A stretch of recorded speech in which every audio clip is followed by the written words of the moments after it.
February 14, 1943. Stalag Luft III, Sagan. Captain Daniel Whitmore stood in the freezing compound yard, hands thrust deep into the pockets of his tattered flight jacket, watching the German guards patrol the perimeter wire with mechanical precision. 18 months as a prisoner of war had taught him many things, but the most important lesson was this.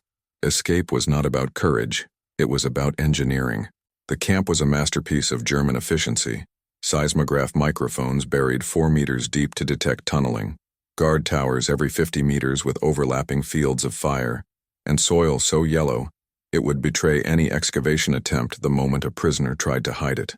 The Luftwaffe administrators who designed Stalag Luft III had studied every previous escape in POW history and systematically eliminated each vulnerability. They called it escape-proof, and by every rational assessment they were correct. But Whitmore was not a typical prisoner. Before the war, he had been a mining engineer from Colorado, specializing in ventilation systems for deep shaft operations. And as he stood in that frozen yard, watching steam rise from a laundry vent, he realized something the Germans had overlooked. They had built an impossible prison, but they had given him all the materials he needed to build an impossible machine. Stalag Luft III was not a typical POW camp, built specifically to house-captured Allied airmen, officers who the Luftwaffe considered fellow professionals, deserving of certain courtesies. It represented the paradox of German military culture, brutal efficiency tempered by rigid adherence to Geneva Convention protocols. The prisoners received Red Cross parcels, organized educational lectures, even staged theatrical productions. But beneath this veneer of civilization existed unambiguous reality. They were captives in the heart of Nazi Germany, 160 kilometers from the nearest neutral territory, surrounded by a population conditioned to report escaped prisoners immediately. By early 1943, the camp housed approximately 2,500 Allied airmen, primarily British RAF and American USAAF officers. The British had already attempted multiple tunnels, codenamed Tom, Dick, and Harry, with varying degrees of success and catastrophic failure. The German security apparatus, led by Hauptmann Hermann Glemnitz, had become extraordinarily sophisticated at detecting tunnel operations. Seismograph microphones could detect digging sounds from 40 meters away. Guard patrols occurred at randomized intervals to prevent pattern recognition.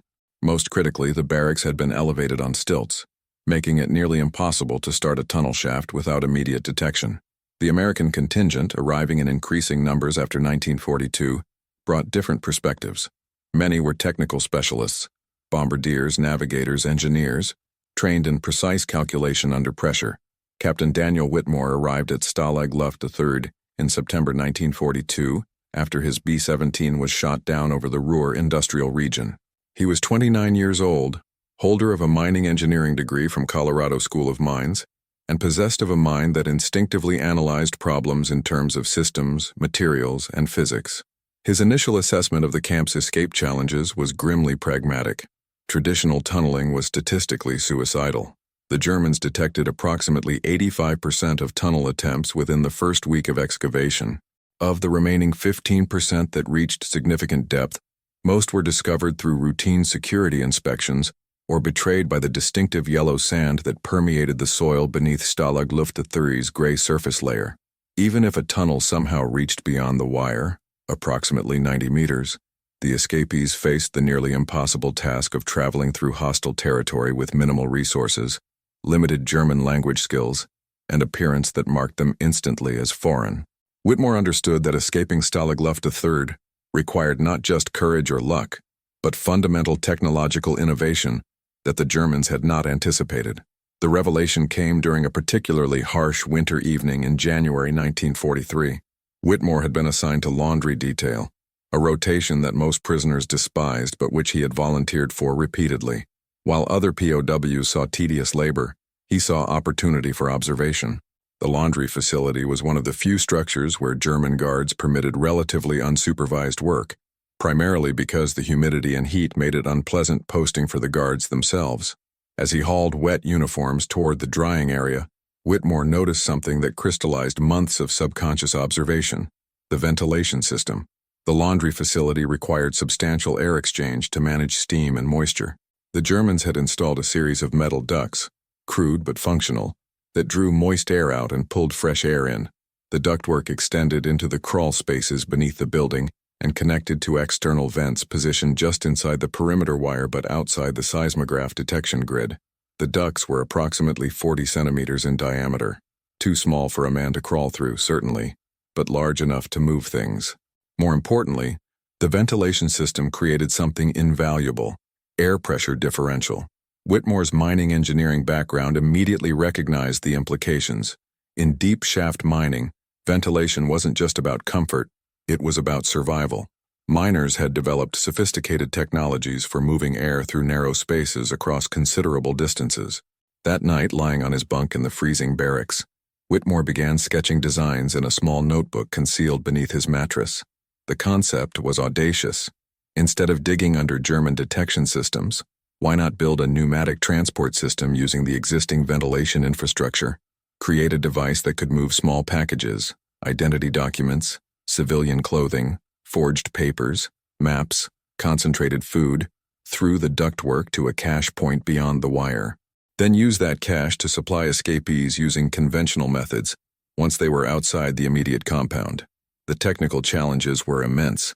He would need to build a functional air pump capable of generating sufficient pressure to move objects through 90 meters of ductwork, using only materials available in a POW camp, where every piece of metal, wood, and fabric was inventoried and controlled. It was, by any reasonable assessment, impossible, which meant the Germans would never anticipate it. Whitmore began recruiting. He needed specialists, and he needed absolute secrecy. Recruiting for an escape plan in Stalag Luft III required navigating a complex social ecosystem. The camp was divided between British and American sections, each with its own escape committees that jealously guarded operational security. Whitmore needed specialists whose absence from conventional tunnel operations wouldn't raise German suspicions, and whose skills precisely matched his requirements. The first recruit was Lieutenant Marcus Reeves, a former mechanical engineer from Detroit, who had worked at Ford's Willow Run bomber plant before enlisting. Reeves understood industrial fabrication, how to machine parts, fit tolerances, and improvise tools from scrap materials. More importantly, he possessed the rare ability to visualize three-dimensional mechanical systems and identify failure points before construction. Whitmore approached him during a routine boxing match, speaking in low tones while appearing to discuss the fight. "I need someone who can build a pump from tin cans and prayer," he said. Reeves, without changing expression, replied, "What kind of pump?" The second recruit was Flight Officer James Chen, a Chinese-American navigator from San Francisco, whose mathematical abilities had earned him legendary status among the American prisoners. Chen could calculate trajectories, air pressures, and resistance factors in his head with accuracy that approached mechanical calculation. He was also phenomenally skilled at cards, which made him unpopular enough that his withdrawal from social activities would raise minimal suspicion. The third member was Sergeant Raymond Kowalski, a former Pennsylvania coal miner who understood underground spaces with instinctive precision. Though the project didn't involve traditional tunneling, Kowalski's expertise in airflow dynamics in confined spaces proved invaluable. He had survived 2 mine collapses before the war, through understanding how air moved through rubble and debris. The final member was Captain Edward Morrison, a British intelligence officer who specialized in document forgery and German bureaucratic procedures. Morrison's role wasn't technical, it was operational. Even the most brilliant machine was useless without proper documentation for escapees once they reached the outside world. Whitmore revealed his concept during a midnight meeting concealed within a routine Bible study group. He sketched the pneumatic system on scraps of paper that were immediately destroyed. The reactions ranged from skepticism to cautious enthusiasm. "It's insane," Morrison said flatly, "which means it might actually work. The Germans think they've anticipated everything. They haven't anticipated insanity disguised as engineering." The team designated their project with deliberately mundane codename, Laundry Improvement Committee. The impossible machine's construction would begin within a week. The greatest challenge wasn't technical, it was psychological. The Germans were not stupid. Hauptmann Glemnitz's security apparatus relied on behavioral analysis as much as physical detection. Guards watched for patterns, prisoners who spent unusual time in specific locations, groups that formed suddenly around new members, changes in routine that might indicate planning activity. Previous escape attempts had been betrayed as often by behavioral anomalies as by physical evidence. Whitmore understood that the machine itself needed to become invisible through familiarity. The team adopted a strategy of progressive normalization, making each component of their construction appear so routine that guards would eventually ignore it entirely. The laundry facility became their laboratory, but they ensured that German guards perceived their presence there as punishment detail, rather than opportunity. Reeves began complaining loudly and repeatedly about being assigned to laundry duty, creating theatrical displays of resentment that the guards found amusing. "The Germans love watching American pilots reduced to washing underwear," he explained to the team. "They'll never suspect we're volunteering for this." Chen started deliberately losing at cards, accumulating debts that required him to work extra laundry shifts as payment. Kowalski developed a reputation as someone who simply preferred solitary labor to social interaction, not unusual among men bearing psychological scars of combat and captivity. The psychological dimension extended to material acquisition. Every component needed for the machine had to be obtained through channels that appeared routine or accidental. Tin cans from Red Cross parcels were saved ostensibly for crafting chess pieces and crude cooking implements. Common prisoner activities. Rubber gaskets salvaged from damaged boots became waterproofing experiments. Metal wire scavenged from destroyed barrack sections was artwork material. Most brilliantly, Morrison initiated a formal complaint to the German commandant about inadequate laundry ventilation, citing Geneva Convention provisions about sanitary conditions. The complaint went nowhere officially, but it established documentary record that prisoners were concerned about the ventilation system, creating plausible explanation for why they might be observed examining ductwork. The team operated on principle of hiding in the light, making their activities so visible and apparently mundane that they became background noise in the Germans' observational routine. Guards began waving dismissively when they saw Whitmore's group heading to laundry facility. "The engineers again," they would joke, trying to improve the washing machines. The machine took shape in pieces so small and incremental that no single component would trigger suspicion. It was camouflage through tedium. While Whitmore's team constructed their impossible machine, parallel operations unfolded throughout Stalag Luft III that would prove essential to the escape's success. The camp's intelligence network, an informal but sophisticated organization of prisoners who monitored German activities, gathered information, and coordinated resistance efforts, became aware of the Laundry Improvement Committee through whispered conversations and careful observation. Wing Commander Herbert Jenkins, senior British officer and de facto leader of the intelligence network, summoned Whitmore to a meeting disguised as a routine medical appointment. In the camp infirmary, speaking in tones barely above whisper, while a prisoner lookout monitored German guards, Jenkins confronted him directly. "I know you're building something in that laundry. I don't know what, and frankly, I'm not certain I want to know. But I need assurance it won't compromise the tunnel operations." Whitmore made a calculated decision. Partial disclosure. He explained the concept without revealing technical details. A pneumatic transport system to move supplies beyond the wire, supporting but not replacing conventional escape routes. Jenkins listened with expression that cycled through skepticism, surprise, and grudging admiration. "You're mad," he said finally. "But I've learned that conventional thinking gets men killed or keeps them imprisoned. You need documentation support, yes?" The intelligence network's contribution proved essential. Morrison, working with Jenkins's forgers, began producing identity documents, travel permits, and ration cards that would be transported through the pneumatic system once operational. But creating convincing forgeries required access to German administrative materials, paper stock, official stamps, typewriter specimens.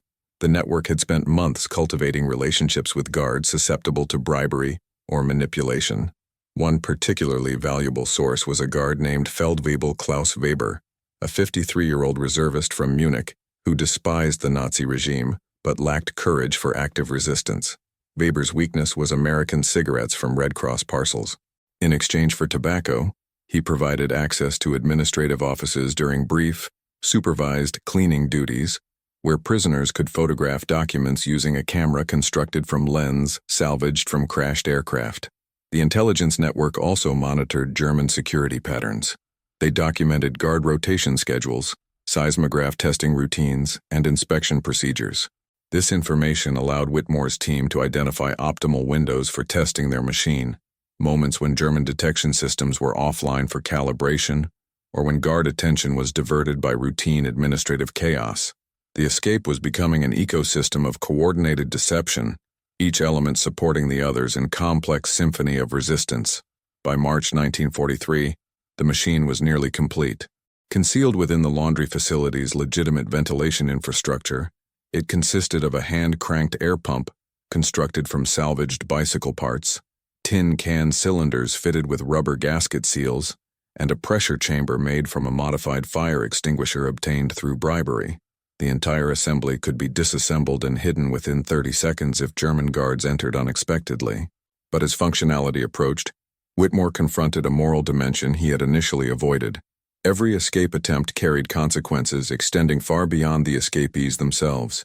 German policy dictated that failed escapes resulted in collective punishment, reduced rations, canceled privileges, increased inspections, sometimes solitary confinement for those suspected of providing assistance.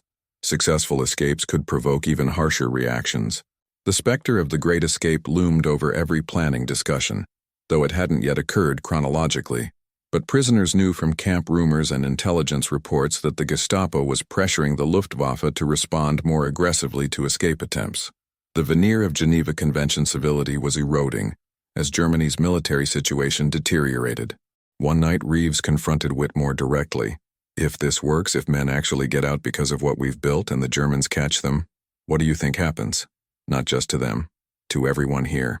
The question hung in the cold air of the barracks. Other prisoners pretended sleep but were obviously listening. Whitmore had no comfortable answer. "We're prisoners of war. Our duty is to escape, to rejoin the fight, to force Germans to divert resources to guarding us instead of fighting on the front. That's not just our right, it's our obligation." "That's doctrine," Reeves replied. "I'm asking about men, actual men who'll face German guns if this goes wrong."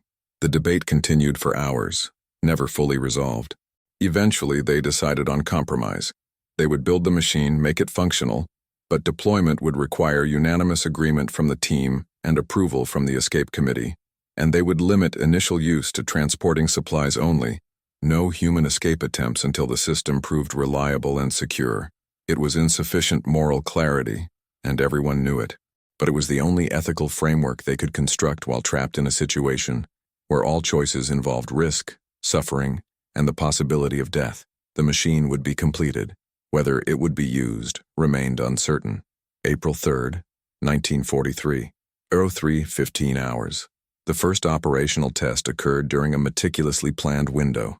Intelligence reports indicated that German seismograph systems were offline for routine maintenance between 03 Bus and 04 Belas. Guard rotations created a 12-minute gap when the laundry facility's exterior vent area was unobserved.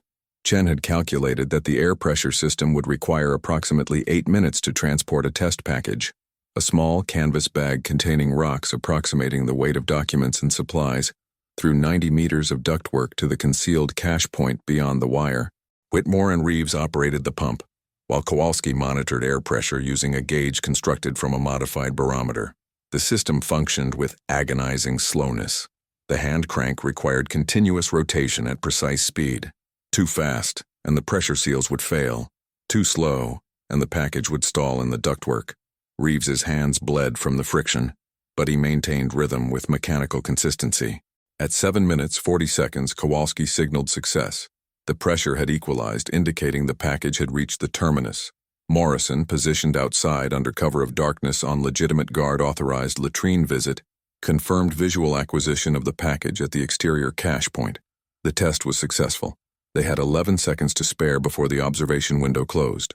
But as they began disassembling the pump mechanism, a German guard appeared unexpectedly at the laundry facility door, Feldwebel Weber, conducting an unscheduled inspection. The guard's appearance violated established patterns. Later, they would learn he had been specifically ordered by Hauptmann Glemnitz to conduct randomized inspections after a tunnel discovery in the British compound had heightened security paranoia. Weber stood in the doorway, flashlight scanning the room. The pump mechanism was partially visible, clearly not standard laundry equipment. Whitmore's mind raced through scenarios: denial, distraction, violence as absolute last resort. But Weber simply stared for what felt like an eternity of heartbeats. Then, incredibly, he spoke in careful English. "You should be more careful about cleaning schedules. Very important to keep equipment clean. I will return in 5 minutes to inspect cleanliness." He withdrew, closing the door. The team worked with frantic silence, concealing every component within those 5 minutes. When Weber returned, the laundry facility appeared completely normal. He nodded approval and left without comment. They never learned definitively whether Weber had understood what he saw and chosen complicity, or whether the darkness and brief observation had concealed the truth, but the machine had worked.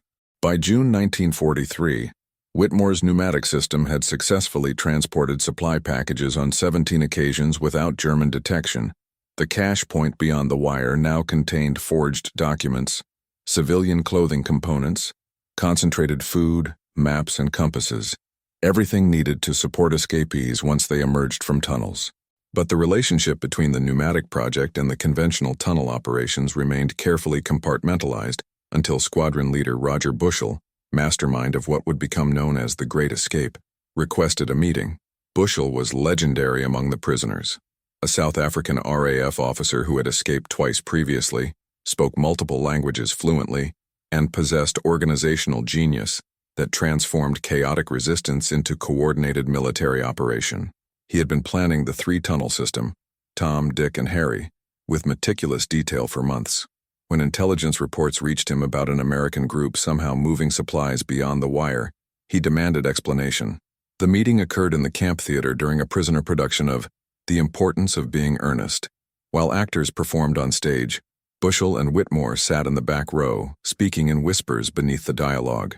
Whitmore explained the system. Bushell listened with expression that revealed nothing, then asked a single question. Can it support 200 men? The number was staggering. Previous escape attempts involved handfuls of prisoners.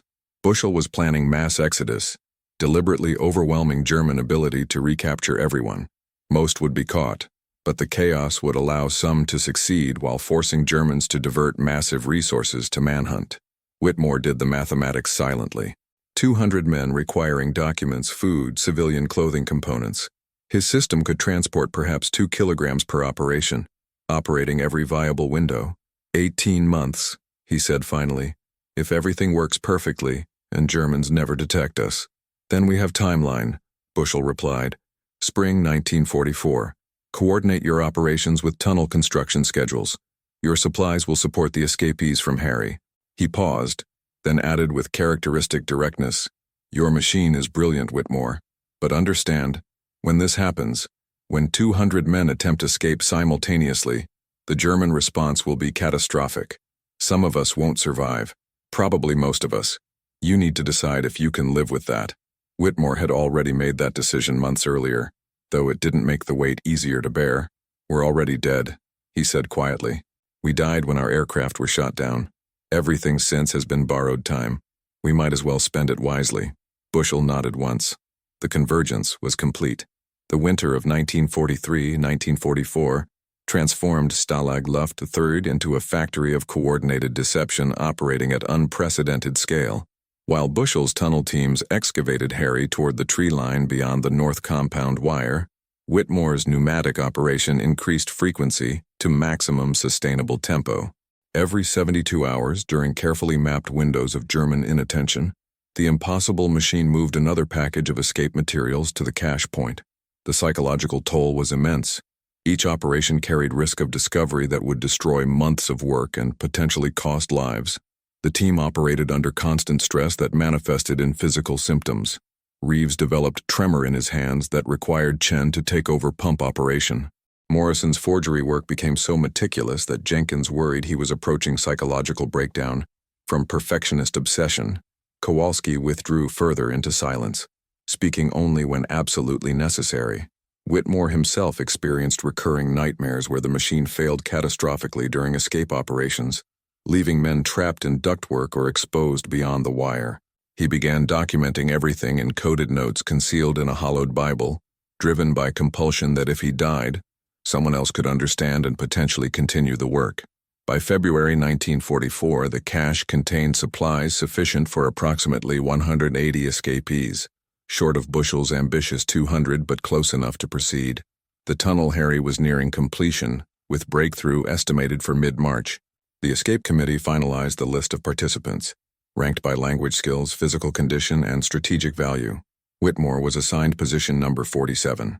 His team members were scattered throughout the list to avoid concentration that might trigger German suspicion if the initial escapees were captured and interrogated. The final planning meeting occurred on March 14, 1944. Bushell reviewed the complete operation. Tunnel breakthrough would occur on the moonless night of March 24-25. Men would exit at intervals calculated to move 200 through within 8 hours of darkness. Those who successfully cleared the wire would proceed to the cache point, using concealed directional markers, retrieve supplies, and disperse using predetermined routes towards Switzerland, Sweden, or occupied France. Gentlemen, Bushell concluded, we are about to attempt something unprecedented. Many of us will be recaptured, some will be shot, but we will prove that imprisonment does not mean surrender. We will force the Germans to divert resources, create chaos in their security apparatus, and demonstrate that Allied airmen do not accept captivity passively. Whatever happens, we will have fought back. The room was silent. Every man present understood the mortality statistics, and every man present was committed. March 24-25, 1944. The night of the Great Escape. The tunnel breakthrough occurred at 22:30, 30 minutes behind schedule due to last-minute shoring requirements. The first escapees began moving through Harry into the freezing night beyond the wire. Almost immediately, problems emerged. The tunnel exit emerged short of the tree line, visible from the nearest guard tower if anyone looked carefully. The pace slowed to agonizing crawl as each man waited for guard attention to shift before emerging. Whitmore waited in the barracks with 73 other men, listening to whispered updates from messengers. Position 15 through the tunnel. Position 22. Position 37. Hours passed. The operation was taking far longer than calculated. At 03:45, a messenger arrived with devastating news. The tunnel had been discovered. German guards were closing in. Men still in the tunnel were trapped. Chaos erupted. The escape committee made rapid decisions. Men who hadn't yet entered the tunnel would abort and return to barracks, attempting to avoid association with the attempt. Whitmore and his team never reached Harry. They remained in barracks, destroying any evidence linking them to the operation, while guards swept through the compound. In total, 76 men escaped through Harry before discovery. It was catastrophic shortfall from the planned 200, but still the largest POW escape in history. Over the following days, agonizing information filtered back. 73 of the 76 escapees were recaptured. Of those, 50 were executed by the Gestapo under direct orders from Hitler, not returned to camp, not court-martialed, simply murdered on roadsides and in forests as warning against future escape attempts. The names of the dead circulated through whispered conversations. Squadron Leader Bushell, Flight Lieutenant Williams, Squadron Leader Humphreys, men Whitmore had known, worked with, respected, executed for attempting to fulfill their duty as prisoners of war. The repercussions within the camp were severe. The commandant ordered systematic inspections, destroyed recreational equipment, canceled privileges, but worse was the psychological impact. The murder of 50 men shattered the illusion that Stalag Luft III operated under civilized rules. The Luftwaffe's authority had been superseded by the Gestapo. The Geneva Convention was revealed as paper protection against ideology that viewed escape attempts as crimes deserving execution. Whitmore's machine, his impossible achievement of engineering, had supported men who walked to their deaths. The supplies transported so meticulously over 18 months were discovered by German searchers and destroyed. The cache point was excavated and monitored. The pneumatic system was compromised, unusable. 25 men escaped successfully. His work had helped them survive, but 50 died. The mathematics of culpability offered no comfort. The months following the Great Escape executions transformed Stalag Luft III from prison camp, operating under quasi-military conventions, into something darker. The Gestapo presence increased. Interrogations became more aggressive. The psychological atmosphere shifted from tense civility to barely suppressed hostility. Many prisoners sank into depression, believing resistance was futile suicide. But a core group, including Whitmore's team, refused to accept paralysis. They understood that the executions were intended to break prisoner morale, to destroy the culture of escape and resistance that defined Allied POWs' identity. Surrendering to fear would grant Hitler's orders posthumous victory over the 50 murdered men. The pneumatic system was compromised but not destroyed.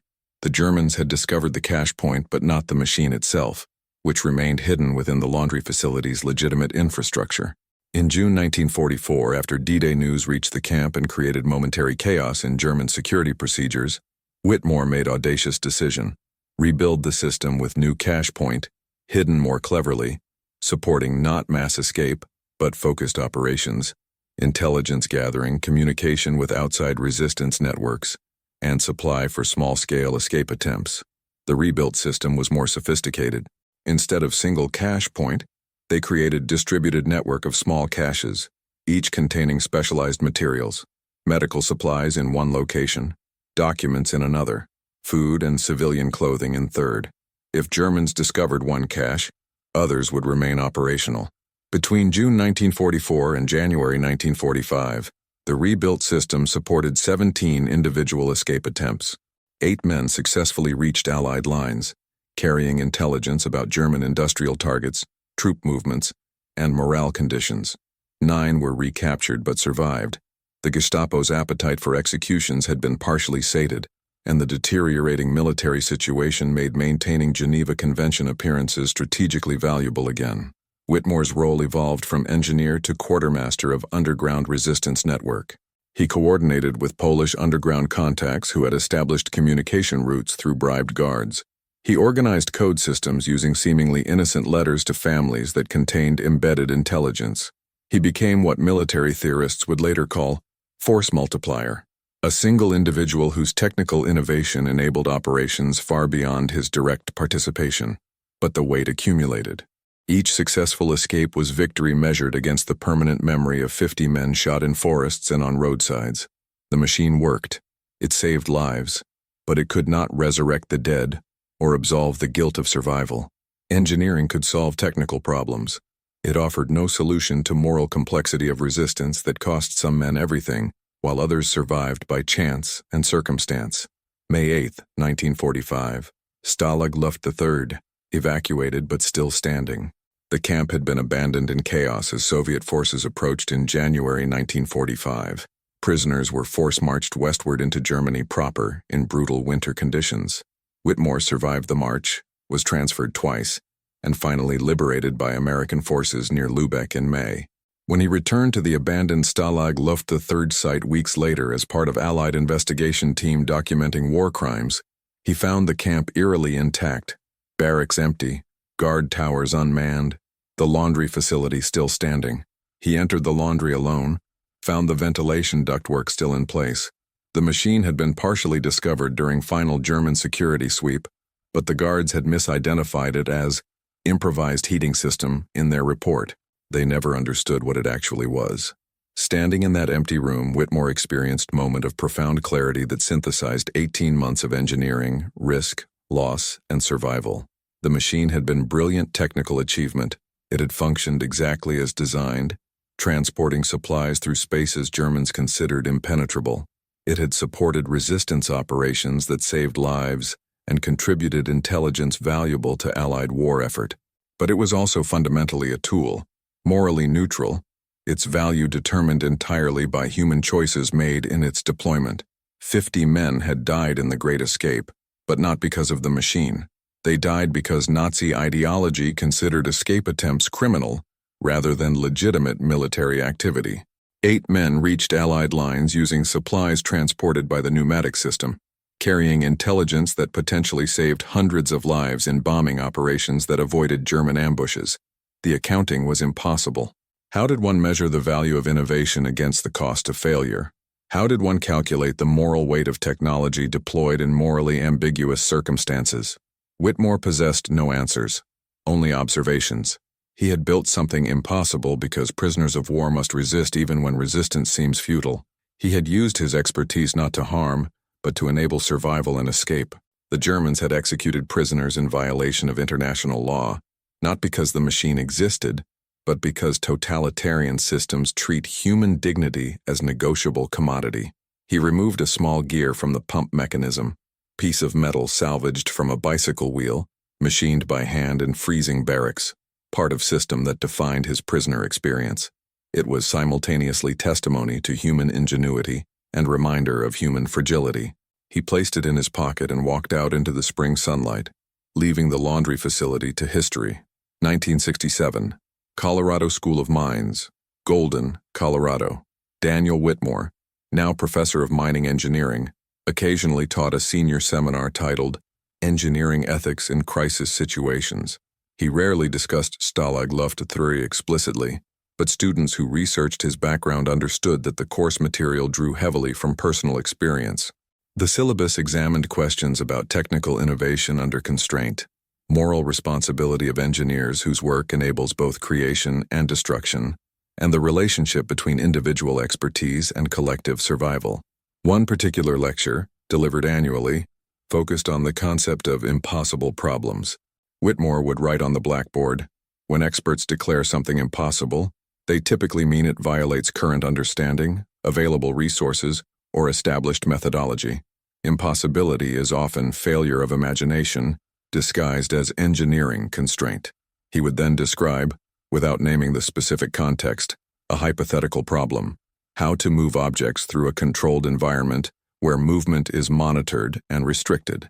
Students would propose solutions, usually involving stealth, distraction, or force.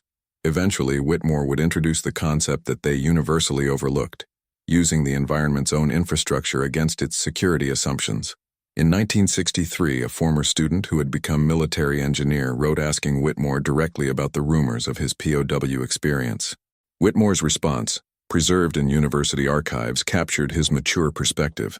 "I built a machine from scrap and determination because the alternative was accepting that imprisonment meant total helplessness.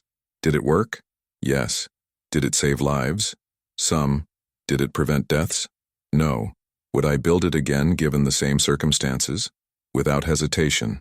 Engineering serves human needs. In war, the primary need is survival with dignity intact. Everything I did pursued that goal." The 25 men who successfully escaped from Stalag Luft III, using supplies transported by Whitmore's pneumatic system, returned to families, rebuilt lives, contributed to post-war society. Their survival was not dramatic or cinematic. It was quiet persistence of human existence against systems designed to contain and control. 8 reached Allied lines. 17 were recaptured but survived until liberation. Each represented victory measured not in grand gestures, but in accumulated small resistances to totalitarian authority. The machine itself was never recovered intact. The ductwork was dismantled, the pump mechanism scattered across 3 continents in personal effects of prisoners. But the principle remained, that ingenuity combined with courage creates possibilities that rigid systems cannot anticipate. That impossibility is challenge, not limitation. That one person with expertise and determination can shift the odds for many.